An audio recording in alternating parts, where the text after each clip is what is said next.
você também, que está aí acompanhando os nossos estudos aqui na Igreja Presbiteriana de Nova Granada. Você é muito bem-vindo. E nós estamos hoje iniciando uma nova série de estudos, não é? O livro é 13 perguntas cruciais sobre Deus, temas polêmicos para discussão no ministério com jovens e adultos. Meus irmãos, quando tomei conhecimento desse material, fiquei maravilhado. E como ele é pertinente para os nossos dias. Dias em que a igreja enfrenta muitos desafios filosóficos e também de muitas propostas religiosas. E esses estudos, eles vão responder a muitas questões, dúvidas, que muitas vezes são do nosso coração. Por exemplo, como posso saber que Deus existe? É a aula de hoje. Qual é o correto? Evolução ou criação? O que torna Jesus diferente de Maomé e Buda? Veja que pergunta que nós precisamos saber responder. O que aconteceu quando Jesus morreu na cruz e ressuscitou? Pergunta de número 5. O que é exatamente a salvação?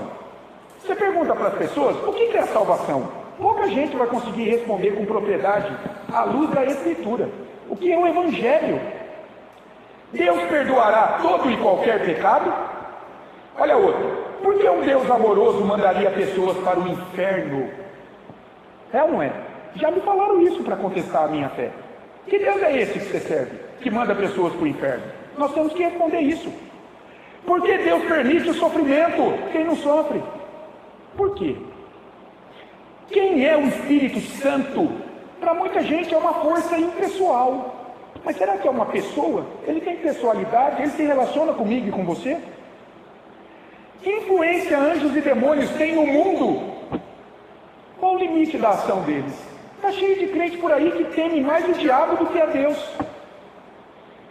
Como a Bíblia foi escrita? Por que eu posso confiar nesse livro aqui? Nesses 66 livros? Como é que ela foi escrita? No que ela é diferente de outro livro? Como entender a Bíblia e aplicá-la à minha vida? E por fim, como ouvir o que Deus tem a me dizer? 13 perguntas pertinentes para a vida de qualquer cristão, para nos munir de armas espirituais para podermos responder àqueles que pedem razão da nossa fé. Como o apóstolo Pedro disse que a igreja deve caminhar, sempre preparada para responder àqueles que pedem razão da nossa fé. Primeira aula é essa.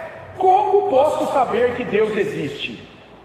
Quais são os objetivos desta aula? Só um minuto. Olha lá, objetivos da lição. Conhecer os argumentos tradicionais da teologia sobre a existência de Deus. Tem 3 que nós precisamos saber. Ainda, reconhecer a limitação humana de conhecer Deus em sua plenitude. Será que Deus pode ser conhecido, mesmo pela igreja, plenamente?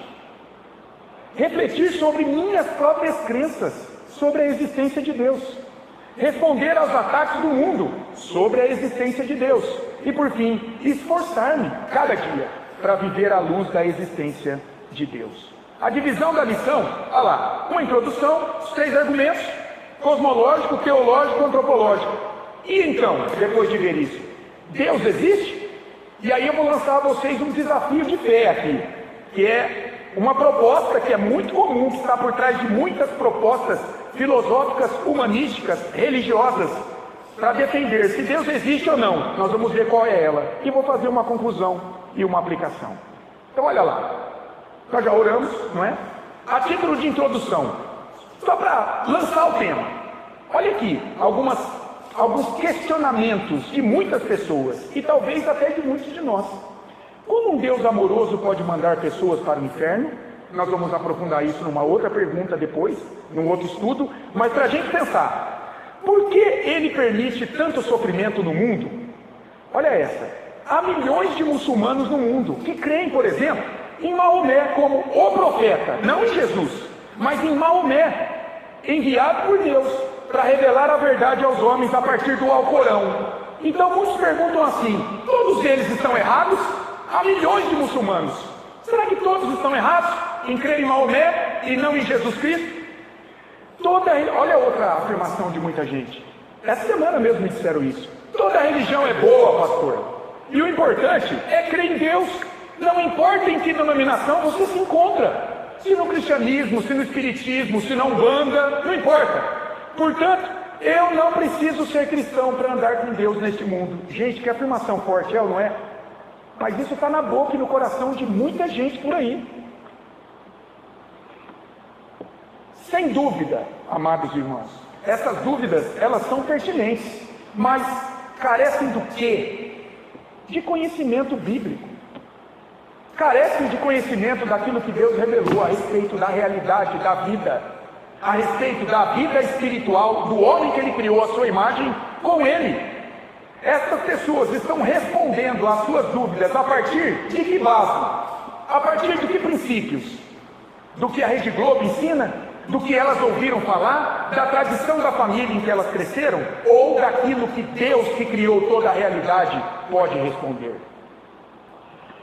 Olha só, pensando nisso, não é? Essa questão, como que a falta de conhecimento, ela determina a resposta que as pessoas dão a Deus?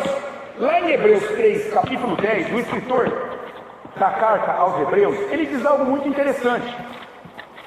Hebreus capítulo 3, versículo 10. Ele está citando o Salmo 95, versículos de 7 a 11 ali. Olha o que ele diz em Hebreus 3, 10.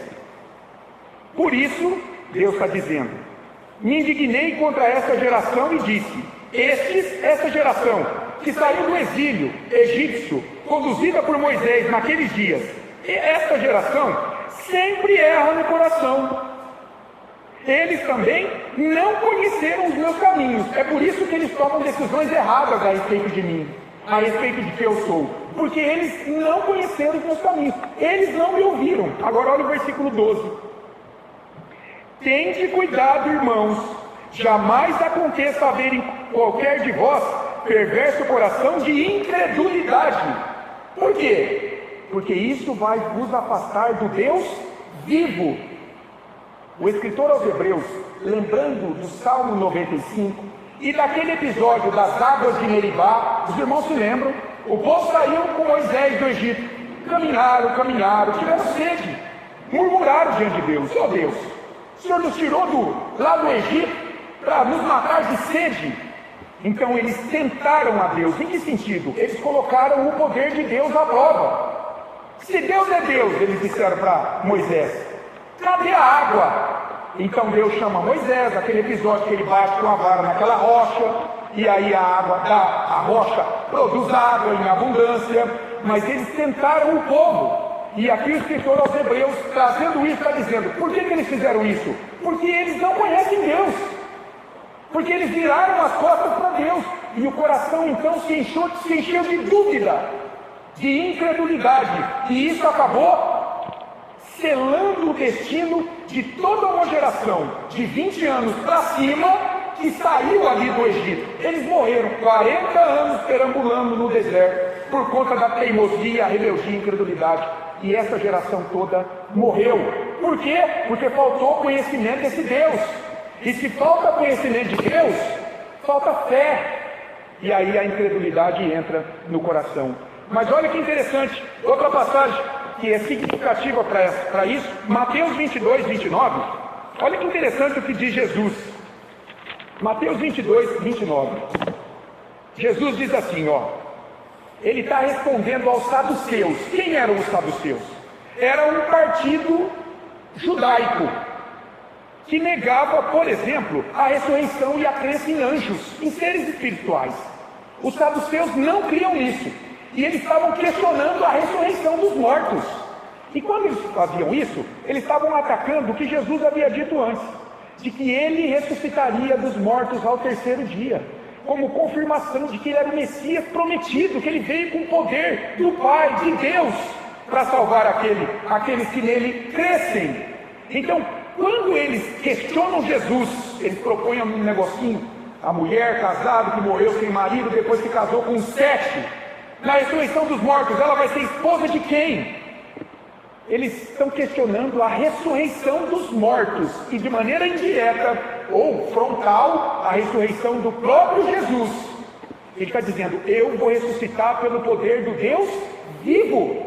E ele continua o texto aqui, se você olhar depois, versículos 32 e 33, de Mateus 22, porque esse Deus que vai me ressuscitar, ele é o Deus de Abraão, de Isaac e de Jacó, ele é o Deus de vivos. porque Ele está vivo. Ele não é um Deus de mortos, Ele é um Deus de vivo. Mas Ele diz aqui em Mateus 22, 29, respondeu-lhes Jesus aos saduceus: errais. Por que eles erravam? Não conhecendo as Escrituras, onde Deus revela o seu poder, a sua existência, nem o poder de Deus, que é o Evangelho, que Paulo vai dizer lá em Romanos, que é o poder de Deus para a salvação de todo aquele que crê, o judeu, o grego, o judeu, o gentil. Ou seja, é o próprio Cristo, que vai ressuscitar no terceiro dia pelo poder desse Deus que é vivo. E por que eles não criam em nada disso? Porque eles não conheciam a Escritura, que revela esse Deus vivo. E mais ainda, irmãos, tem duas passagens aqui também, 2 Pedro 1, 20 e 21, o apóstolo Pedro vai dizer o seguinte aqui: a Escritura Sagrada é prova que Deus existe, porque ela foi revelada por Deus. 2 Pedro, capítulo 1, 20 e 21. Sabendo primeiramente isto, Pedro está dizendo aos seus leitores, que nenhuma profecia da Escritura provém de particular elucidação. Não é o homem que parou um dia e falou assim: eu vou fazer uma profecia aqui. Não. Porque nunca, jamais qualquer profecia foi dada por vontade humana. Profecia aqui, irmãos, é a Escritura toda. Entretanto, homens santos falaram não da sua parte, mas da parte de Deus, movidos pelo Espírito Santo. Ora, se Deus não existe, como é que homens podem falar da sua parte? Entendeu o ponto lógico aqui? Esses homens santos falaram, movidos pelo Espírito Santo, porque esse Espírito foi enviado por um Deus que está vivo. Paulo está aqui na mesma toada. 2 Timóteo 3, 14 a 17, um texto muito conhecido na defesa da autoridade da Escritura. 2 Timóteo 3, 14 a 17, olha o que diz o apóstolo Paulo. Está falando para Timóteo, esse jovem pastor que ele deixou em Éfeso para pastorear a igreja. Tu, porém, Timóteo, permanece naquilo que aprendeste, de que foste inteirado, sabendo de quem o aprendeste, e que desde a infância sabes as sagradas letras, que podem tornar-te sábio para a salvação pela fé em Cristo Jesus. Toda a Escritura é inspirada por Deus, foi trazida por Ele, e útil para quê? Para o ensino, para a repreensão, para a correção, para a educação na justiça. Com que propósito? Deus se revela na Escritura aos homens, a fim de que o homem de Deus seja perfeito e perfeitamente habilitado para toda boa obra. Então, a Escritura, para o apóstolo Pedro e para o apóstolo Paulo, atesta, é evidência de que Deus está vivo, porque foi esse Deus que a trouxe. Então, pensando em tudo isso agora, olha só, será que a verdade revelada na Escritura, então, por esse Deus vivo, pode concorrer com, entre aspas, as verdades sustentadas em outras religiões? Será que pode haver concorrência de verdade? Será que você pode ter a mesma verdade, duas verdades sobre uma coisa só? Ou será que, até por definição filosófica, a verdade precisa ser única? Se eu digo que isso aqui é meu, você não pode dizer que é teu. Com quem está a verdade? Tem que estar com um dos dois. Não pode estar com os dois. A verdade por si só exclui todo o resto. Como saber, algumas perguntas para a gente relacionar isso. Como saber que a Escritura revela a única verdade para dirigir a vida humana quanto à existência de Deus? Como saber que Jesus Cristo é de fato o Filho de Deus, que veio ao mundo com a missão de salvar o pecador? Como saber que o Deus da Bíblia é o Deus verdadeiro sobre céus e terra, e que fora dele não há esperança de salvação? Como saber? Como viver seguro de que você, como cristão, não está aqui nessa manhã perdendo o seu tempo estudando a Bíblia, e não o Alcorão, e não o Evangelho segundo Kardec? Como enfrentar os ataques das demais crenças filosóficas e religiosas contra a sua fé cristã, sem começar a duvidar da sua fé? Meus irmãos, quem está em pé, cuide para que não caia. Paulo disse, a gente tem que estar sempre preparado, estudando, meditando, criando oportunidades para que o Espírito Santo fortaleça e enrobusteça a nossa fé cada dia mais, para que a gente não comece a duvidar da fé. Por que é fundamental você definir se Deus existe ou não? O que vocês acham, hein? Vamos lá. Não falem todos ao mesmo tempo. Por que é fundamental você definir se Deus existe ou não? Por quê? O que você acha? Está muito frio? Está bom o ar? Quer que esfrie um pouquinho mais ou está agradável? Tá bom, João? O que vocês acham, irmãos? Por que é fundamental você definir se Deus existe ou não, afinal de contas? Porque isso vai determinar o modo como você vive o teu dia a dia. É simples, não é? Olha só, se Ele não existe, então coma e beba, que amanhã você vai morrer. Acabou. Eu sou o meu Deus. Deus não existe. Para Nietzsche, Deus estava morto. Não há moralidade, não há padrão do que é certo ou errado. Coma, beba, viva do jeito que você quiser e morra amanhã e acabou. Mas, se Deus existe, então eu preciso conhecê-lo para viver segundo a sua vontade, porque Ele é Deus, Senhor sobre a minha vida, e seria bom viver segundo as suas regras para o meu bem. Como saber que Deus existe? Então, vamos ver agora 3 argumentos que ao longo da história a igreja, os teólogos, têm sustentado para defender a existência de Deus. O primeiro dele, então está aí, né? O argumento cosmológico, nós vamos ver, teológico e um antropológico. E o antropológico vai ficar facinho para nós, porque nós acabamos de estudar uma série sobre antropologia bíblica. Quem é o homem criado por Deus? Por que ele é diferente da criação? Nós vimos lá 13 lições sobre antropologia. Vimos sobre o corpo, vimos sobre a alma, vimos o que é o coração, e por aí vai. Vamos para o argumento cosmológico. E essa foto já mostra muito, né? A imagem não é das melhores, viu? O nosso projetor aqui, a gente está trabalhando para melhorar a projeção, mas dá para ver aí, ó, um universo gerido ali por mãos. Então, essa foto já mostra muito. O que os teólogos vão entender olhando para isso, para defender a existência de Deus? A palavra cosmologia, cosmos no grego, significa o universo, e logos, a razão. Então, a cosmologia estuda o quê? A origem e a expansão do universo. Então, as pessoas olhando para a origem e para a expansão do universo, chegam à conclusão de que Deus existe. E é isso mesmo, Deus existe porque o universo existe. E é tão interessante, não sei se vocês sabiam, mas grandes cientistas do passado, Einstein, Johannes Kepler, grandes cientistas, Galileu Galilei, eles criam na existência de Deus. Vocês sabiam? Cientistas. Por que eles criam na existência de Deus? Eles não chegaram, muitos não chegaram a se curvar ao Deus da Bíblia, revelado em Cristo Jesus. Mas eles criam que havia um designer inteligente, uma mente inteligente, por trás do universo que eles pesquisavam. Quando eles se lançavam a pesquisar o objetivo da ciência de cada um deles, eles chegavam à seguinte conclusão: isso aqui que eu estou pesquisando não pode ser fruto do acaso. Isso aqui precisa ter sido criado por uma mente brilhantissimamente brilhante, um ser inteligente, um super-humano, alguém que estivesse além de nós. Então esses cientistas, quando olhavam para o mundo e para a complexidade, para a beleza, para a criatividade, para a ordem que existe, eles se dobravam à existência de Deus. Mas muitos perguntam: ok, Deus existe porque o universo existe, mas quem criou Deus que criou o universo? É ou não é? Você já ouviu isso? Peraí, quem criou Deus que criou o universo? Meus caros, a existência de Deus é pressuposta na Escritura. O que significa isso? Que Deus não foi criado. A Escritura não vem para mostrar que Deus é um ser criado, como tudo ao nosso redor. Sabe por quê? Porque ele aparece lá no primeiro versículo da Bíblia, já como Deus Criador. Olha Gênesis 1:1 comigo.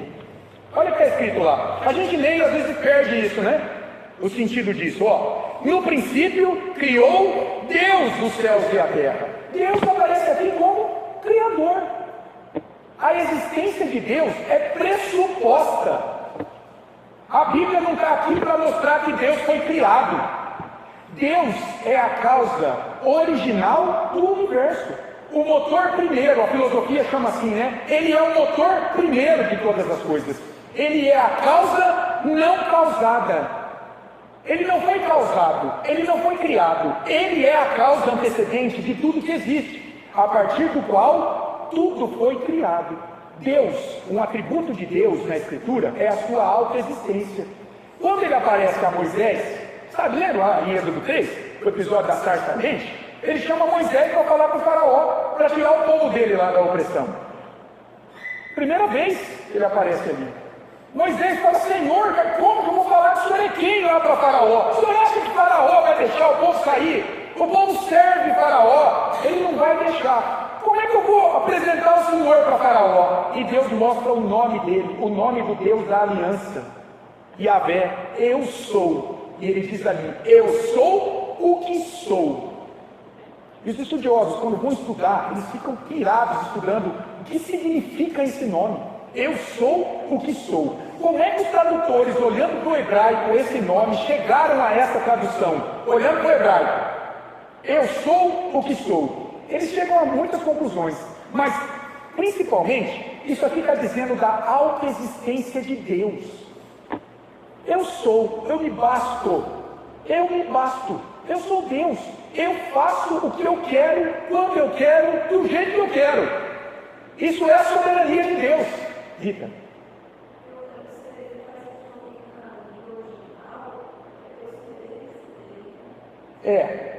Na língua original é uma afirmação. Eu sou, não há dúvida. Eu existo. Eu sou autoexistente. Eu sou suficiente para fazer o que eu quiser. E aí ele começa em Gênesis 1, pelo poder da palavra, disse Deus, criou. Olha que interessante. Isso significa, meus amados, que, como é muito sustentado, energia e matéria não são eternas, como muitos dizem, mas foram criadas no início por Deus. Muitas pessoas dizem: não, energia e matéria existiam sempre no universo, e a partir do Big Bang, uma explosão, isso se transformou em tudo que vemos. Não, a Escritura não mostra isso. Antes de toda a criação, o que havia? Só a Trindade na eternidade, Pai, Filho e Espírito Santo, vivendo em pleno amor e harmonia na eternidade. Só havia isso. Energia e matéria foram criadas. Então, preste atenção nisso, ó. Humanamente falando, pode alguma coisa surgir por si mesma, do nada, de modo inteligente e funcional? Você imagina? Pensa em algo que você quer. Aparece na tua frente. Humanamente falando, isso é plausível? Acreditar que alguma coisa possa surgir por si mesma, do inexistente, exige mais fé do que acreditar que Deus criou o universo por seu poder. Vocês concordam? Imagina, você tem desejo por algo, fecha o olho aí, imagina que está na tua frente. Tem gente que acredita que o universo foi criado assim. Quem acredita que esse complexo universo surgiu a partir da explosão mágica da matéria pré-existente, que primeiro era fria e que se tornou em energia quente depois que explodiu o Big Bang, criando tudo que existe com o passar do tempo, quem acredita nisso possui a mesma fé, eu pensei numa imagem, possui a mesma fé daquele escultor que, sentado diante de uma pedra bruta sem forma, ele espera que essa pedra se transforme numa escultura, sem que ele trabalhe nela. Entenderam? Olha a figura. Olha lá. Haja fé, hein? Você acha que vai conseguir? Você acha que essa pedra vai se transformar numa escultura? Pode sentar. Você pode ficar ali pela eternidade olhando. Se você não trabalhar nessa pedra, ela não se transforma numa escultura. Esse é o argumento cosmológico a partir do universo criado. Deus existe porque há um universo complexo criado, onde a ordem onde há beleza, onde há uma criatividade que não tem fim. Mas, em segundo lugar, tem o argumento teológico. O argumento teológico defende que a vida do universo foi criada, não de qualquer forma, sem fim, mas foi criada com propósito. E por um designer inteligente, como modernamente se chama, né? A teoria do designer inteligente. Por uma mente inteligente.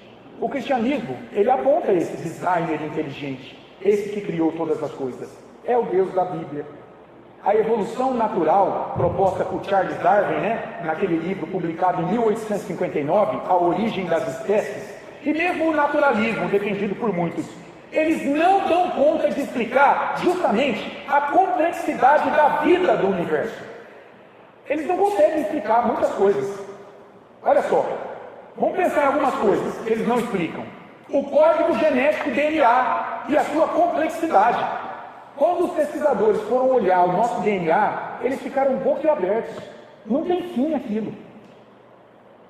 A posição da Terra em relação ao Sol. Isso aqui é maravilhoso. Você sabia que a Terra, em relação ao Sol, está exatamente no lugar onde ela precisava estar para que aqui houvesse vida? Os cientistas concluíram, se ela tivesse 1 grau para cá, nós morreríamos congelados. Se ela estivesse 1 grau mais próximo do Sol, nós torraríamos. Como que isso foi possível? Pelo acaso. Mas não só. Movimentos de rotação da Terra em volta do seu próprio eixo e translação em volta do Sol em 365 dias. Dão o que para a Terra? As estações do ano. Isso também é maravilhoso. A complexidade do corpo humano e o sistema imunológico. Quem é que pensou em um sistema imunológico preparado para se defender contra vírus e bactérias? Quem que pensou nisso? Quando criou o ser humano? O Big Bang? E há uma coisa interessante também que os estudiosos chamam de a complexidade irredutível. Está aí, ó. O que é a complexidade irredutível? Imagina algo formado de muitas partes. Se você tirar uma parte desse todo, o todo não funciona. Assim, por exemplo, é o olho humano. Meus irmãos, a gente não faz ideia como é complexo o olho humano. Ele é formado de mais de 2 milhões de partes. Como é que é criada uma imagem que eu estou vendo aqui agora? A luz chega em mais de 100 milhões de receptores, bastonetes que estão no olho. 100 milhões.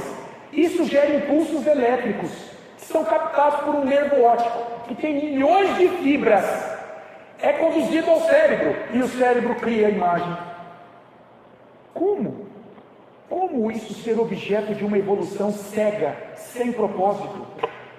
Os estudiosos, eles não têm como, eles não têm para onde fugir, quando eles vão estudar, por exemplo, o nosso olho, o olho humano. O argumento teológico, meus irmãos, ele de fato defende que a vida do universo foi criada com um propósito. E sem uma mente inteligente, superior a qualquer coisa existente aqui na criação, nada do que há seria possível. O salmista no Salmo 19, ele entendeu isso. Quando ele diz, os céus proclamam a glória de Deus, e o firmamento anuncia as obras de suas mãos. E o apóstolo Paulo, talvez, com esse Salmo 19 em mente, ele escreve algo bonito lá em Romanos, capítulo 1, versículo 20. Nós estamos pregando, né, de maneira expositiva nos cultos aqui, a carta de Paulo aos Romanos. E a gente sabe o contexto aqui do capítulo 1 de Romanos. Paulo está censurando a incredulidade dos gentios, em rejeitar o conhecimento de Deus. Mas os gentios não conhecem a palavra de Deus, pastor. Como é que eles rejeitam o conhecimento de Deus? Paulo aqui vai dizer onde Deus se revelou a eles. Se revelou na consciência de cada um e se revelou nas obras da criação. Olha o versículo 20. Porque os atributos invisíveis de Deus, assim o seu eterno poder, como também a sua própria divindade, claramente se reconhece, desde o princípio do mundo, sendo percebidos por meio das coisas que foram criadas. O universo revela que Deus existe, para que o homem se torne indesculpável no dia do juízo. Ninguém vai poder chegar diante de Deus no juízo e dizer: eu não te conheci na palavra. Não, eu me revelei a você. Você, nas coisas que foram criadas e também na sua consciência, porque você nasce com noção de certo e errado. De onde vem isso? É da minha lei gravada no teu coração. E em pecado você não consegue obedecer. Então é para que você se torne indesculpável no dia do juízo. Todo gentil, Paulo está dizendo aqui, Deus manifestou a sua existência nas coisas criadas. Eu não vou ler Jó 38 aqui, mas o capítulo 38 do livro de Jó é aquele famoso capítulo onde Deus aparece em um redemoinho. E ele vai dar resposta às indagações de Jó, que ele fez anteriormente, amaldiçoando o dia do seu nascimento, questionando Deus. Veja, ele não pecou diante de Deus.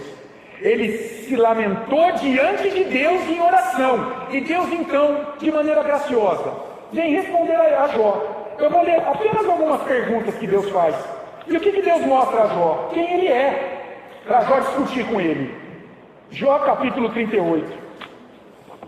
A gente lê assim, por exemplo, ó, Jó 38, versículo 4. Onde estavas tu, Jó, quando eu lançava os fundamentos da terra? Dize-me se tens entendimento. Quem lhe pôs as medidas, se é que o sabes? Ou quem estendeu sobre ela o cordel? Sobre que estão fundadas as suas bases, ou quem lhe assentou a pedra angular?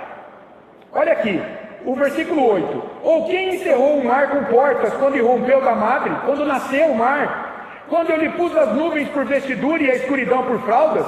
Quando eu lhe tracei limites e lhe pus ferrolhos e portas e disse: até aqui virás e não mais adiante, e aqui se quebrará o orgulho das tuas ondas? Acaso, desde que começaram os teus dias, deste ordem à madrugada, ou fizeste a alva saber o seu lugar? E por aí vai. Deus está mostrando a Jó quem ele é, o que ele fez. Ele comanda. Você já parou para pensar no mar? Por que o mar não invade a terra? É muita água, gente. Muita água. É 75% de água e só um bocadinho de terra. Por que essa água toda não invade a terra? É porque há leis físicas que Deus criou que seguram isso. É muito interessante a influência da lua nas marés. Você sabia? Há uma influência direta da lua nas marés. São leis criadas por Deus. Como é que poderia ter surgido isso por meio de uma explosão cega, sem propósito? Deus em Jó 38 está revelando-se a Jó com todo o seu poder, majestade e autoridade. O argumento teológico, então, mostrando aí que Deus cria essa vida com propósito, com inteligência, com ordem, mostrando que ele existe. Mas o último argumento é o antropológico, da criação do homem à sua imagem e semelhança. E nós já vimos, a Bíblia revela claramente, o ser humano é distinto do restante da criação. Por quê? Por quê? Como que isso aconteceu? Por que somos tão diferentes de uma planta, de um animal ou de uma rocha? Porque temos habilidades, pensamentos. Nós nos comunicamos de modo inteligível, compreensível. Nós temos o anseio de adorar a Deus. Uma planta não tem noção que existe um Criador, mas o homem tem. Nós temos alma ou espírito. Nós queremos responder perguntas como: quem eu sou? De onde eu vim? Para onde eu vou? Afinal de contas, pastor, o que eu estou fazendo aqui? Veja, de onde vem a minha consciência? E a noção do certo e errado? Vem da imagem de Deus que está em nós, que foi replicada em nós. Gênesis 1, 26, texto clássico. Também disse Deus: façamos, ó Trindade, ó, plural, Pai, Filho e Espírito, façamos o homem à nossa imagem, conforme a nossa semelhança. E Davi captou bem isso lá no Salmo 139. Lá no Salmo 139, nós lemos assim. Salmo 139, de 13 a 16. Pois tu formaste o meu interior, tu me teceste no seio de minha mãe. Graças te dou, visto que por modo assombrosamente maravilhoso me formaste. As tuas obras são admiráveis e a minha alma o sabe muito bem. Os meus ossos não te foram encobertos, quando no oculto fui formado e entretecido, como nas profundezas da terra. Os teus olhos me viram a substância ainda informe, e no teu livro foram escritos todos os meus dias, cada um deles escrito e determinado, quando nenhum deles havia ainda.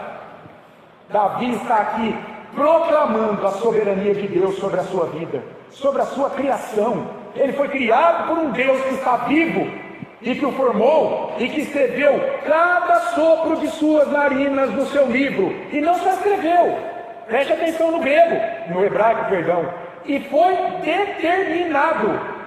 Isso é uma loucura para a gente, porque cada ato que fazemos, cada pensamento que fazemos, cada comportamento, tudo já foi determinado por Deus. Mas o Senhor que faz? É você que faz, mas Deus determinou. Soberania de Deus, responsabilidade humana, duas verdades que parecem que se chocam. A nossa mente limitada não consegue entender como isso pode se ajuntar. Soberania de Deus absoluta com a responsabilidade humana. Mas a Bíblia mostra isso claramente. Por exemplo, textos como Lucas 22, o próprio Jesus dizendo que ele seria entregue pela presciência do Pai, mas ai daquele por meio do qual ele estava indo. Veja, a determinação do Pai em entregar o Filho para salvar o seu povo não excluiu a responsabilidade de Judas Iscariotes. Mas peraí, pastor, o Judas só entregou o Senhor Jesus aos romanos porque Deus determinou, e Judas é responsável? Está lá, Lucas 22. Como entender isso? Não dá. Então, a teologia reformada, ela é honesta em entender. Nós reconhecemos, está na Bíblia, mas nós não conseguimos entender perfeitamente como isso se enquadra. Eu prefiro entender assim do que reduzir a soberania de Deus, dando autonomia ao homem, dando livre-arbítrio ao homem, que aí você está tirando a soberania de Deus. Será que Deus é sujeito à autonomia humana? O Criador se sujeita à decisão da criatura? Então que Criador é esse? Que soberania é essa? Que Deus é esse? Não. Aqui na teologia reformada, Deus é totalmente soberano. Soberano sobre céus e terra. E soberano sobre nossas vidas. Você só veio aqui nessa manhã porque esse Deus soberano te trouxe. Mas eu peguei meu carro e vim. Eu sei disso. Você teve livre agência para vir. Você não é uma máquina. Você é um ser moral, responsável. Mas quem estava atuando nos bastidores? Foi Deus. Foi Deus. Argumento antropológico. O que significa então tudo isso que vimos até agora? Dentro desse argumento do Deus ter criado o homem à sua imagem, meu caro, que você é o maior argumento de que Deus existe. Você torna manifesta a existência de Deus todos os dias da sua vida, quando você pensa, sente e age de modo distinto do restante da criação natural.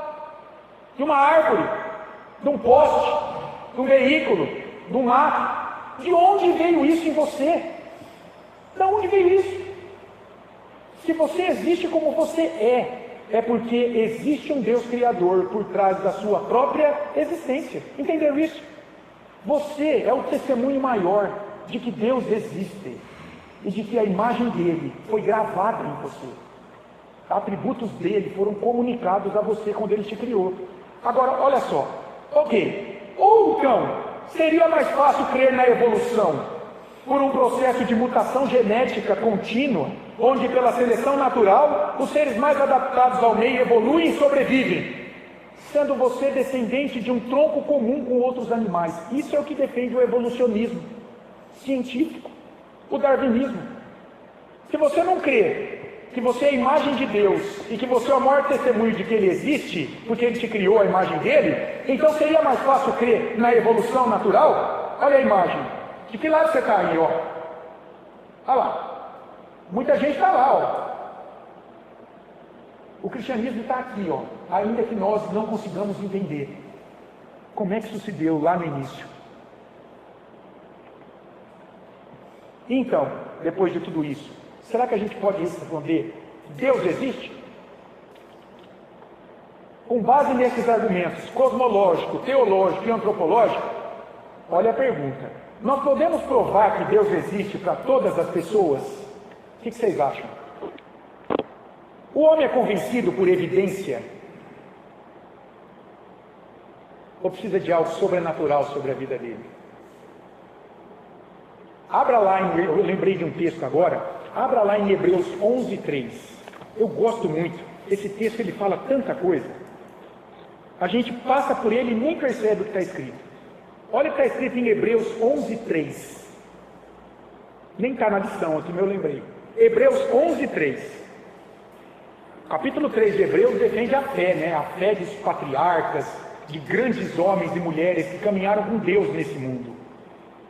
Irmãos, olha o que está escrito aí, palavra de Deus, Hebreus 11:3. Preste atenção em cada palavra. Pela fé, entendemos que foi o universo formado pela palavra de Deus, de maneira que o visível veio a existir das coisas que não aparecem. Olha como isso aconteceu. Pela fé, entendemos. Você está vendo aí? Fé e razão. Razão iluminada pela fé e não o contrário. Você não entende para crer que Deus existe. Você tem fé que Deus existe para poder entender com a tua razão depois. Da mesma forma que o universo foi criado. Olha só, pela fé nós entendemos que Deus criou o universo a partir do nada. Mas é pela fé que a razão entende. Entendeu aí? Não inverta a ordem. Os evolucionistas, eles primeiro querem entender com a razão, é a ciência, método científico, para depois eu crer. Não, você não vai conseguir. Porque há muitas coisas inexplicáveis do ponto de vista científico. Para você alcançar isso, você precisa ter fé para poder entender. Entenderam o que está escrito aqui? Pela fé, nós entendemos que Deus criou tudo do nada. Sem a fé, não dá para entender. Por isso que muita gente questiona a existência de Deus. Porque falta o quê? Falta fé. Ele não vai entender, ele não vai botar Deus no laboratório e aplicar um método científico com repetição para dizer, acontece sempre da mesma forma, então Deus existe. Não tem jeito. Então, de jeito nenhum, está pequeno, né? Com base nesses argumentos, a gente pode provar que Deus existe? De jeito nenhum, irmãos. Se pudéssemos entender Deus na sua plenitude, primeiramente, Ele não seria Deus. Por quê? Se a criatura pudesse compreender Deus em toda a sua plenitude, Ele não seria Deus, porque Ele estaria dentro de uma compreensão imperfeita, que é a nossa, manchada pela queda, limitada na razão. Dentro do espaço, tempo e lógica desse mundo, e não na eternidade onde Deus habita. Nós podemos compreender Deus até onde Ele se revelou a nós. Texto dos mais clássicos, Deuteronômio 29 e 29. Deus está usando Moisés ali para falar ao povo. As coisas reveladas pertencem a vocês, mas as encobertas pertencem ao Senhor. Então os teólogos gostam muito de uma expressão, eles dizem assim, a Bíblia não é exaustiva, nem com relação a Deus. Ela é suficiente para apresentar Deus e a salvação. Mas ela não é exaustiva. Claro que Deus é muito maior que isso aqui. Muito maior. Mas aquilo que foi necessário para nos conduzir a Cristo e nos salvar, para sabermos que Deus existe, Ele revelou. E se Ele revelou, compete a nós como seu povo conhecê-lo. Lá no Antigo Testamento, Deus se revelou, se relacionou com o seu povo por meio de profetas, sacerdotes, reis, por meio de coisas, por exemplo, o templo, o tabernáculo primeiro, depois o templo que era a morada de Deus. No Novo Testamento, Deus se revelou e se relacionou com o seu povo por meio do quê? Por meio de Jesus, pelo ministério dele, depois pelo ministério apostólico que ele deixou, e hoje ele interage, se revela com a sua igreja por meio do seu Espírito Santo, que testifica ao nosso coração que nós somos filhos dele, que ele é o nosso Pai, que está vivo e está cuidando de nós, e também nos instrui por meio da sua palavra. Hebreus capítulo 1 diz, havendo Deus outrora falado aos pais pelos profetas de muitas formas, nos últimos tempos nos falou pelo Filho, pelo ministério do Filho, pela palavra do Filho, agora pela palavra apostólica da igreja, do seu Filho, por meio de quem fez o universo. E o Senhor hoje ao lado do Pai está lá, reinando pelo seu Espírito sobre tudo e todos aqui hoje. Então, no Antigo Testamento, Deus se deu a conhecer ao povo por meio de reis, profetas, sacerdotes, que traziam a palavra e conduziam o povo. No Novo Testamento, por meio do ministério do Filho, da cruz do Filho, agora do Espírito que o Filho derramou sobre a igreja, e conduz a sua igreja por meio da profecia final, que é a palavra de Deus, suficiente para conduzir a sua igreja. Você não precisa de mais nada, você precisa conhecer a palavra de Deus e viver por ela. Jesus, lá em João 14, de 7 a 11, olha o que ele diz. João 14, de 7 a 11, né? Ele está ali confortando os discípulos, instantes antes de enfrentar a cruz, e Filipe ali fica apavorado. E Jesus, nessa interação, fala muita coisa a respeito da existência de Deus. João 14, de 7 a 11. Se vós me tivesseis conhecido, Jesus está dizendo, conheceríeis também a meu Pai. Ele não está confundindo as pessoas, hein? A Trindade é um Deus em essência, revelado no Pai, no Filho e no Espírito. Jesus aqui não está dizendo que a pessoa dele é a pessoa do Pai, não, ele está dizendo da essência.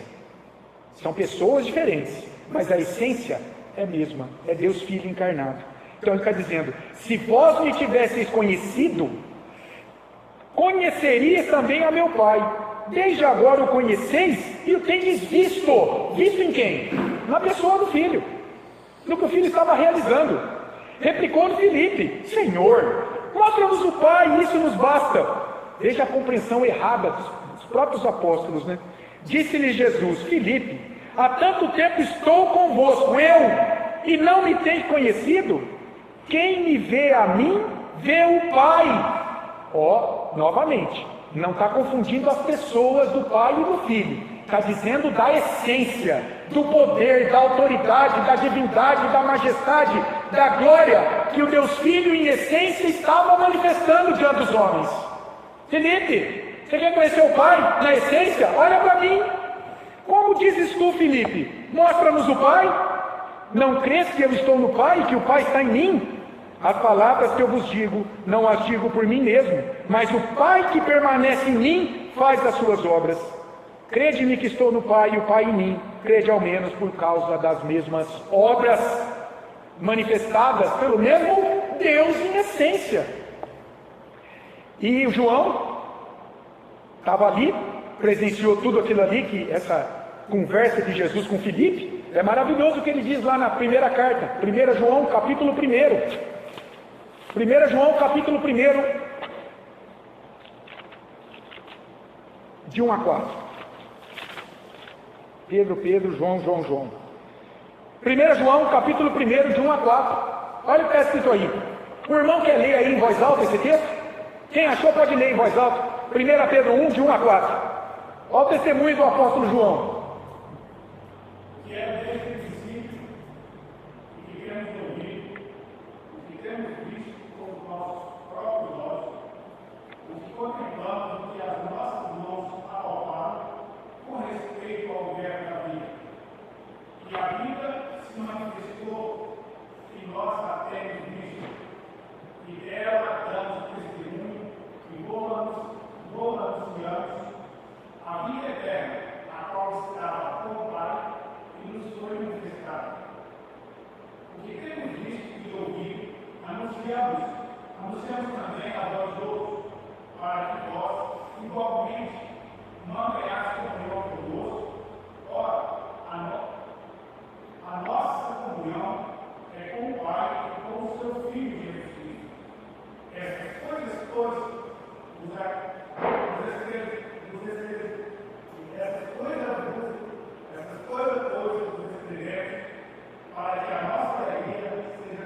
Sabe por que Deus existe, meus amados?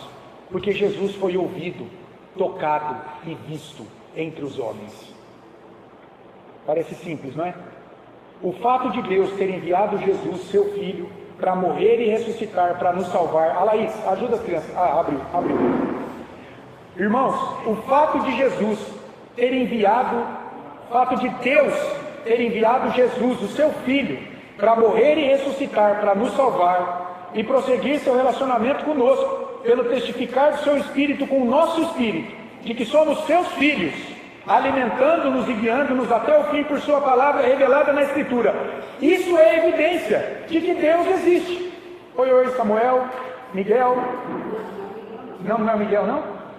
Quem que é? Davi? Miguel, Samuel e Davi. Sejam muito bem-vindos.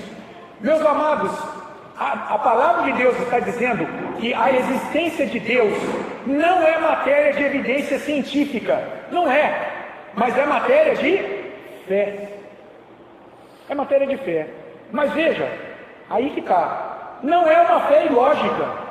Não é um salto no escuro ou mera especulação religiosa. Não é. É uma fé firmada a partir do que conhecemos e observamos todos os dias, em nossa vida e também ao redor de nós. A vida seria impossível sem a existência do Deus bíblico. Você consegue imaginar num mundo de incrédulos, num mundo onde só há ateus? E você sabe que o ateísmo também é uma fé? Qual é a fé do ateu? É a fé que Deus não existe. Não tem ninguém que não tem fé. Você consegue imaginar um mundo onde Deus simplesmente é banido? Seria o quê? Seria o caos. É possível viver num sistema de anarquia total, sem controle social, sem o mínimo de ordem, sem lei, onde você faz o que você quiser, absolutamente. E aí, visto tudo isso, um desafio da fé, para nós aqui pensarmos um pouco. E como o cristão deve responder à proposta budista quanto à existência de Deus. Por que o budismo? Porque a filosofia budista, na verdade, ela está por trás de muita ideologia humanista, de muito conceito de Deus por aí, de muito conceito de quem é Jesus, de muito conceito do que é salvação. Por trás disso, tem uma filosofia budista quanto à existência de Deus. Lá no budismo, meus irmãos, o alvo do budismo não é você salvar a tua alma, é você se libertar do sofrimento humano, alcançando um grau de iluminação espiritual, como o Siddhartha Gautama, que é o nome do Buda, conseguiu debaixo daquela árvore naquele dia. Ele começou a purgar, a meditar, a usar desse caminho óctuplo do budismo, que é um conjunto de 8 diretrizes para você viver bem a tua vida. Então você vai lançar meios de sabedoria, moralidade ética, de concentração, aí entra a meditação transcendental. Você vai purgando o sofrimento, você vai lutando contra a mentira, contra sentimentos ruins, você vai negando muitas coisas ruins ao seu redor, você vai sentindo paz no teu espírito, você vai se quebrantando por você mesmo, você vai praticando boas obras na vida de outras pessoas. Tudo isso vai te iluminando espiritualmente. Por exemplo, por trás de muitas práticas, aí o yoga. Você sabe que o yoga não é neutro espiritualmente. O yoga são exercícios espirituais para te trazer uma centralidade espiritual. Você sabia? Não há nada neutro nesse mundo, irmãos. Aqui, ou você caminha com o Deus da Bíblia, ou você caminha contra Ele. As pessoas, às vezes, eu vejo muito crente, às vezes, que não falta na aula do yoga, mas deixa de vir um culto. Terrível, né? Ingênuo. O yoga é uma das práticas orientais para trabalhar a vida espiritual daqueles praticantes. Por meio de exercícios, de posturas, de elasticidade corporal, você trabalha justamente isso aqui, ó, sofrimento, suportar a dor, você vai minando o karma, olha o espiritismo aí por trás também, que trabalha a caridade para remir karma de outras vidas, e você vai se reencarnando no budismo até você conseguir o nirvana. O que é o nirvana? É aquele estado espiritual de iluminação que o Siddhartha Gautama dizem alcançou, né? Ele não precisou de Cristo na vida dele.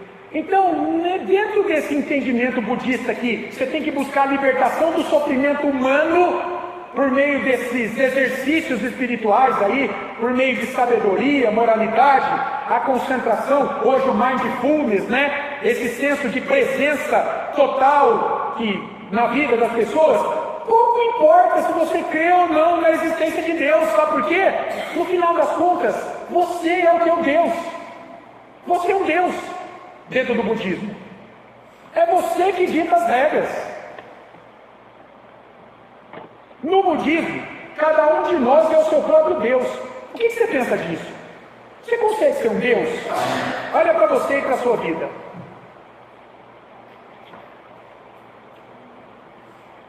Algumas questões para a gente pensar, para ajudar a responder isso.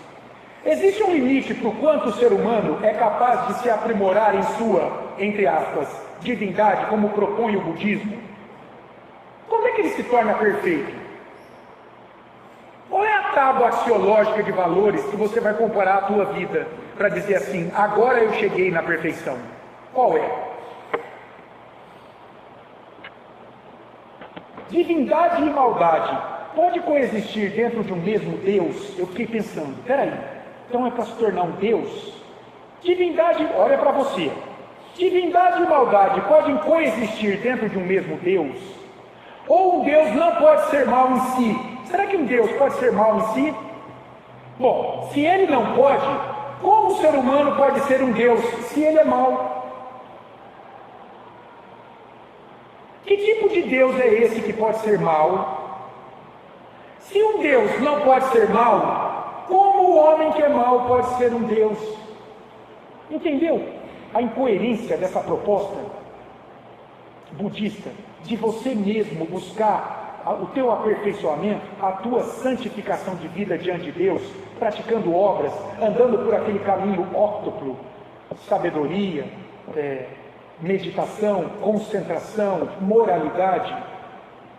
Quando eu olho para mim, o que eu posso oferecer a Deus de mim?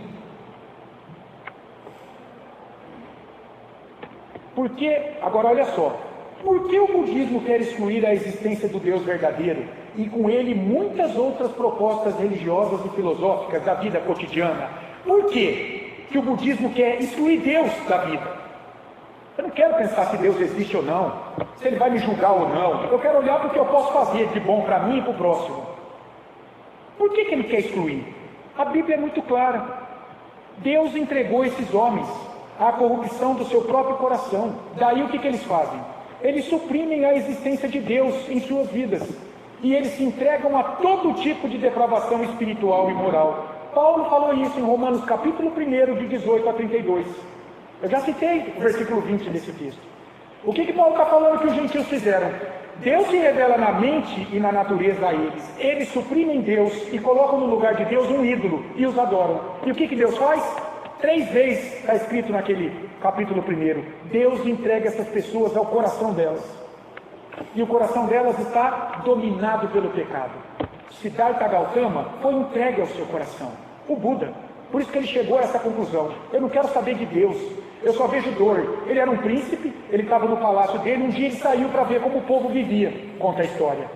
E ele viu desgraça, sofrimento e dor por todo lado. Ele voltou para o palácio e não conseguiu mais viver naquela riqueza que ele vivia. Ele largou tudo aquilo lá. E ele foi criar, então, a sua filosofia. E a proposta dele era essa: eu quero acabar com o sofrimento. Esse Deus não existe. Ele deixa o sofrimento aqui. Eu não quero conversa com esse Deus. Eu quero fazer alguma coisa para acabar com o sofrimento. E claro, naquele momento ele foi instrumento de toda a força espiritual do mal, para criar essa filosofia de vida que tem milhares de seguidores mundo afora. Pessoas que negam veementemente Jesus como seu Senhor e Salvador. E querem minar a sua própria culpa por suas próprias obras. Por seu caminho de moralidade, de sabedoria. O problema do ser humano, meu caro, sempre foi e sempre será, até a volta de Cristo, um só: depravação espiritual. A queda nos lançou nisso. Nos afastou da comunhão com Deus, nos entregou ao nosso próprio coração. Depravação espiritual. Qual é o propósito de existirmos? Jesus deixou claro lá em Mateus 22, 37 e 40. Questionaram ele sobre o principal dos mandamentos. Mateus 22, de 37 a 40. A resposta de Jesus foi essa. Respondeu-lhe Jesus: amarás o Senhor teu Deus de todo o teu coração. Esse Deus tem que existir para você poder amar Ele de todo o teu coração. De toda a tua alma e de todo o teu entendimento. Esse é o grande primeiro mandamento. A partir dele tem um segundo: amarás o teu próximo como a ti mesmo. Destes 2 mandamentos dependem toda a lei e os profetas. O resumo dos 10 mandamentos está aí. Os 6 primeiros mandamentos das tábuas, os 4 primeiros mandamentos da tábua, o nosso relacionamento com Deus, o amor a Ele. Os 6 últimos, o nosso relacionamento com o próximo. cumprimos a lei. Mas para amar esse Deus, é preciso reconhecer que Ele existe. O propósito supremo da vida humana é temer a Deus e guardar os seus mandamentos. Salomão, no capítulo 12 de Eclesiastes, termina o seu livro concluindo isso. Teme a Deus e guarda os seus mandamentos. Esse é o dever de todo homem. Para temer a Deus, você tem que crer que Ele existe. Se Ele não existe para você, como para o Buda, tanto faz, tanto fez, sou eu que determino os meus mandamentos. O que Jesus falou aí do propósito da vida humana, de temer a Deus e amá-lo e servi-lo e adorá-lo, é diferente da compreensão budista sobre a vida? De que a vida é para você se livrar da tua dor, do teu sofrimento? Quando você olha para a vida humana, é possível você não sofrer em algum grau, ainda que emocionalmente, ainda que espiritualmente? Será que ninguém sofre em algum grau? E daí, irmãos, alguém quer falar alguma coisa antes da gente partir para as aplicações? Deu para compreender um pouco disso? É um tema que é filosófico, é histórico, envolve muitas coisas, né? Mas deu para trazer algum esclarecimento sobre essa questão da existência de Deus? Como não faz sentido Deus não existir? Como é seguro crer no Deus da Bíblia? Como Deus que existe? Teologicamente, antropologicamente, cosmologicamente, historicamente. Essa leitura realmente não dá para discutir muito, né? Porque é horário, que compartilhar um filho, cuidar com ele, compartilhar com ele. Se Deus vai ver ele, ele não vai ver. Impossível, né, Laís? Impossível. Agora, vamos aplicar. Juarez. Não.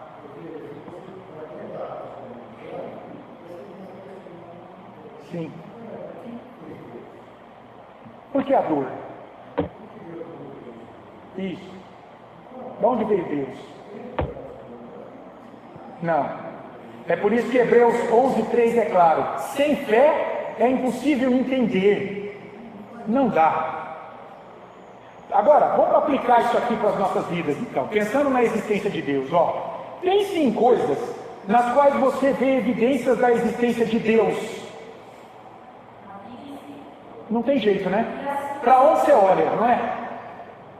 Faça uma caminhada e observe como a glória de Deus se reflete na criação. Volte para casa hoje admirando a criação. Consiga ver ordem, beleza, criatividade numa flor, na engenharia de uma casa, na inteligência que Deus deu para o engenheiro fazer algo. Rita. Exato. Pastor, na verdade, o negócio para não falar dele, que todo mundo diz que agora Deus é de Deus, na minha cabeça é trabalhado, e é como eles vão ensinar a mesma coisa, assim, que é tudo necessário nessa vida. Exato. Aí ele consegue, o cara ele dá errado, ele tenta comer, Sim. Sim. Eles só não têm um argumento bíblico, né? Olha só. Pense em situações em que Deus interveio na tua vida, fazendo-se presente. Nossa, meu Deus, é muita coisa. Coisas que fugiram do meu controle e aconteceram. Simplesmente, eu até lutei contra, mas não teve jeito. Como é que você luta contra Deus? Eu nunca quis ser pastor. Eu estava lá acomodado, 33 anos numa outra religião, e achava que eu estava servindo a Deus e estava tudo bem. Mas não teve jeito. Deus veio, me constrangeu, me cercou e não teve jeito. E graças a Deus por isso. Graças a Deus porque não dependeu de mim. Que loucura as pessoas que vivem na base do livre-arbítrio diante de Deus. Como que dependendo de uma autonomia. Eu faço se eu quiser. Ah, Deus, agora eu não quero conversa com o Senhor não. Um dia, se der certo, um dia que eu estiver ruim, então eu vou para a igreja. Misericórdia. E eu não estaria aqui, e eu tenho certeza que nenhum de vocês estaria aqui nessa manhã também, se a decisão estivesse conosco. Graças a Deus, porque Deus vai além de nós. Anote tudo isso que Deus fez na tua vida e medite nisso. Você vai começar a ver mais Deus na tua vida. Há áreas na tua vida, por exemplo, lazer, hábitos, pensamentos, sentimentos, que não estão plenamente de acordo com esse Deus que é vivo e onipresente. Será que tem coisas na tua vida que Você não quer pensar que esse Deus é vivo, porque se esse Deus for vivo, então ele está vendo o que você está fazendo. E daí você vai ter que mudar. Será que tem? Seria mais fácil sua vida se Deus não existisse e não censurasse seus pecados? Está vendo um bom motivo para as pessoas com toda a força negarem a existência de um Deus bondoso? Então no pecado dela elas dizem assim, diante da dor: não, eu não creio nesse Deus porque ele permite um tsunami que mata muita gente. Sabe por que ele está defendendo isso? Porque ele é mau, porque ele é pecador, porque ele não quer reconhecer que há um Deus soberano, bondoso, que vai julgá-lo pelos seus pecados. Ele não quer. Entende? É muito satisfatório, é muito confortável para o homem pensar que Deus não existe, porque se ele tiver que entender que Deus existe, Deus é bom e ele é mau, então ele vai ter que se ver um dia com esse Deus. Então ele nega. Mas meus irmãos, é o contrário do pensamento. Que beleza é você entender que há um Deus bondoso, amoroso, que enviou o Filho dele para resolver o teu problema com ele, que era um pecado, que te salvou naquela cruz, e de que agora ele não é mais o teu juiz censurador, que vai te condenar pelos teus pecados. Ele é um Pai amoroso, que em Cristo ele te salvou, que ele está cuidando de você, com todos os teus defeitos. Muita gente espera se tornar bom para ir para a igreja. Está errado. Você nunca vai se tornar bom. Você tem que ir para a igreja no caco que você é, para deixar o Espírito Santo te transformar, pela pregação da palavra, pela comunhão do povo, para te encher de força, para lutar contra o pecado. Está vendo? É uma beleza pensar na existência de um Deus vivo, amoroso, que tanta gente rejeita. Eu confesso que eu tinha medo da igreja, viu? Eu confesso. Lá na minha vida, no passado, eu pensava, nossa, mas eu vou ter que mudar isso. Eu não vou dar conta. Quem falou que é você que vai dar conta? Você não dá mesmo, eu nunca dei. É o Espírito Santo que Deus vai derramar sobre a tua vida. E vai te conduzir agora a reconhecer a existência dele, a bondade dele, de que é melhor estar aqui do que estar, do lado de lá da calçada. É muito melhor caminhar com Deus lutando nesse mundo. Que coisa maravilhosa. A vida não seria mais fácil sem Deus, seria insuportável. Você quer ouvir hoje a voz de Deus e ter plena certeza da existência dele? Você quer? Leia a Bíblia em voz alta todos os dias. Leia a Bíblia em voz alta todos os dias. Ela revela a existência de Deus e o seu poder, transformando a sua vida pelo seu Espírito, aplicando essa palavra à tua vida. Com todo o barulho desse mundo, nem sempre é fácil ouvir a voz do Senhor, mas com treino na leitura bíblica e paciência em vida de oração, você ouvirá claramente a voz de Deus cada dia mais. Tem que meditar na Escritura, tem que estar na igreja, tem que participar da ceia, sacramento, vai te fortalecer espiritualmente. E Deus vai ficando cada dia mais presente. Para crer que Deus existe, meu caro, você não precisa de evidência científica. Você precisa de fé. Você precisa de fé. Peça essa fé a Deus todos os dias em oração. E deixa Ele falar ao seu coração pelo Espírito dele, de que Ele existe. E cada dia mais a existência de Deus vai ser uma realidade crescente na tua vida e vai transformar os teus caminhos. A maior prova da existência de Deus para você cristão foi Ele ter entregue o seu Filho para te salvar. O mundo não enxerga isso, mas se você é crente, você precisa enxergar. Nós estamos no Natal, época de Natal. Vamos celebrar então a existência de Deus, a encarnação de Deus e a salvação que veio pela encarnação do Verbo Jesus.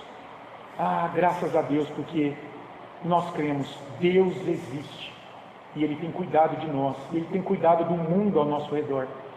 A existência de Deus, meus amados, para um pastor, para o desafio de plantar uma igreja numa cidade, é a maior motivação de que a gente sabe que é Deus que está cuidando desta plantação. É Deus que está cuidando. Como Paulo diz lá em 1 Coríntios 3. Quem é Apolo? Quem sou eu? Servos apenas, por meio dos quais outros virão a crer. Eu plantei, Apolo regou, mas quem deu o crescimento Foi Deus. É Deus que está dando o crescimento desse trabalho aqui em Nova Granada. É Deus que tem mantido outras igrejas fiéis, que tem pregado o Evangelho nessa cidade. É Deus. É porque Ele existe. Nós, como pecadores, não teríamos a menor condição de buscarmos esse Deus, se Ele não tivesse vindo até nós. Jesus deixou muito claro isso. Ninguém vem a mim se o Pai não o trouxer. Ninguém vem a mim se o Pai não o trouxer. Não dá. Graças a Deus. Deus existe, está vivo e está cuidando de nós. Amém? João, uma alegria conhecê-lo. Você é muito bem-vindo aqui. Sempre que quiser retornar, será um prazer. À noite, às 7 horas, nós temos culto. E hoje, nós temos a cantata de Natal. Então é uma oportunidade.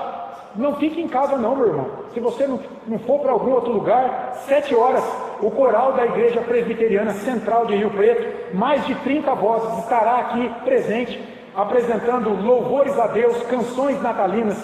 Vem encher a tua alma aqui com belas canções natalinas. Venha você, traga a sua família, traga amigos, traga familiares. Não há nada melhor do que encher a nossa alma com a palavra de Deus cantada também. 7 horas, culto de adoração, cantata. Aqui o culto vai ser mais enxuto, para que a gente tenha as músicas, né? Vão ser 6 ou 8 músicas. De 6 a 8 músicas, não é demorado não. Acredito que em 1h15 nós já terminamos todo o serviço de culto aqui. 7 horas, culto de adoração a Deus. Vamos ficar em pé, vamos orar para encerrar aqui a nossa escola dominical. Eu vou pedir para o nosso irmão João. Você pode orar, encerrando esse momento para a gente? Vem aqui no microfone para aparecer aqui, por favor. Aqui no alto, por favor, João. Por favor, pode encerrando aqui o trabalho. Pode? Claro. Claro.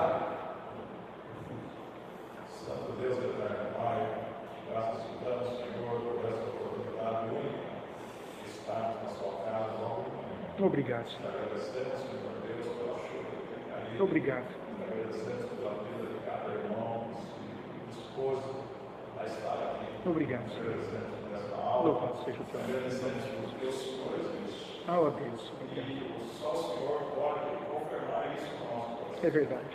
Nosso coração é propenso ao pecado, Oh, Deus. a tudo aquilo que já faz. Perdoa-nos em Mas nome de pela Jesus. mediação única do teu Santo Espírito, Senhor Deus, nós pedimos a tua presença. Oh, Deus. Obrigado, Senhor. Louvado Que seja o o teu Senhor nome. nos abençoe para que não saiamos daqui da maneira que entramos. Sim, Deus. Mas que o teu Santo Espírito, Senhor Deus, trabalhe o nosso coração Sim, e Senhor. a nossa mente para fazermos, para viver aquilo que agrada, aquilo que glorifica. Oh, Deus. Abençoe a amada igreja, que ela seja alvo da tua graça, da tua misericórdia. Amém. Louvamos o teu nome. Em nome de Jesus. Perdoe, Senhor Deus, por aquilo que pensamos, falamos e fazemos e que não glorificamos. Oh, perdoa-nos, Deus. Pela mediação única do teu Santo Espírito. É no nome de Jesus, do seu Filho amado, do nosso Salvador, Aleluia. que nós oramos e te agradecemos. Amém. Amém. Amém. Deus abençoe, meus irmãos. Um bom domingo. Até a noite, se Deus quiser.